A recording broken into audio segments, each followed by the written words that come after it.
நம்மளுடைய கை விரல்கள் வைத்து நம்ம முத்திரைகள்லாம் செய்யறத பார்த்துருப்போம்.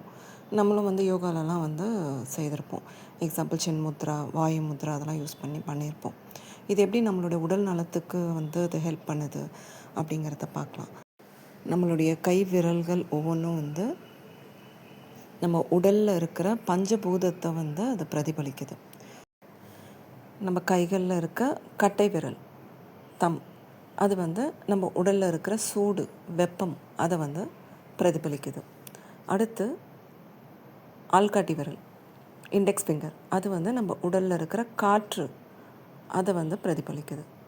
அடுத்து நடுவிரல், மிடில் ஃபிங்கர், அது ஸ்பேஸ், ஆகாயம் அதை குறிக்குது. நம்ம உடலில் பார்த்திங்கன்னா நம்ம வாயிலிருந்து ஆசன வாயு வரைக்கும் இருக்கிற அந்த வெற்றிடம், எம்டி ஸ்பேஸ், அதை குறிக்குது.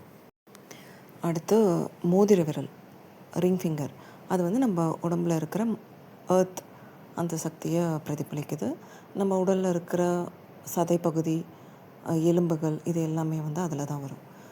அடுத்து நம்மளுடைய லிட்டில் ஃபிங்கர், சுண்டு விரல், இது நம்ம உடலில் இருக்கிற நீர் அதை பிரதிபலிக்குது. நீர்னு பார்த்திங்கன்னா நம்ம பிளாடர், கிட்னி, நம்மளோட செக்ரேஷன்ஸ், அது எல்லாமே அதில் தான் வரும். இப்போ இதன் அடிப்படையில் தான் முத்திரைகள்லாம் இந்த கைவிரல்கள் வைத்து அவங்க செய்திருக்காங்க. இப்போ நம்ம உடலில் எந்த பஞ்சபூதம் குறைவாக இருக்குது, அதிகமாக இருக்குது, அதை வைத்து எந்த விரல்களை வைத்து நம்ம பண்ணால் அது சீராகும் அப்படிங்கிறதுக்காக நிறைய முத்திரைகள் கண்டுபிடித்து வச்சுருக்காங்க. இப்போ இதில் சின் முத்திரை, இந்த ஆள்காட்டி விரலும் கட்டை விரல் மட்டும் வைத்து நம்ம யோகாவில் அந்த பத்மாசனத்தில் உட்காரும் போதெல்லாம் பண்ணுவோம்ல, அது கைடன்ஸ் இல்லாமல் நம்மளாவே பண்ணும்பொழுது அது சைட் எஃபெக்ட்ஸ் இல்லை, அது மட்டுமே நம்மளாக பண்ணலாம். மற்ற எல்லா முதிரைகளும் யாராவது ஒரு ட்ரெயின்டு யோகா டீச்சர்ஸ் இல்லை முதிரை சொல்லிக் கொடுக்குற யாராவது குரு கிட்ட கற்றுட்டு தான் நம்ம நம்ம உடம்புக்கு எது அது தேவை அப்படிங்கிறத நம்ம தெரிஞ்சுட்டு தான் பண்ணணும்.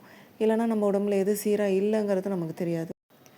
இப்போ இந்த முதிரைகள்லாம் வச்சு நம்ம பண்ணும்பொழுது நம்ம உடலில் எப்படி அது சரியாகுது அப்படிங்கிறத தெரிஞ்சுக்கிறதுக்கு எந்த அடிப்படையிலேருந்து அதை எடுத்துகிட்டு வந்திருக்காங்கிறத நம்ம தெரிஞ்சுக்கலாம் இதன் மூலயமா.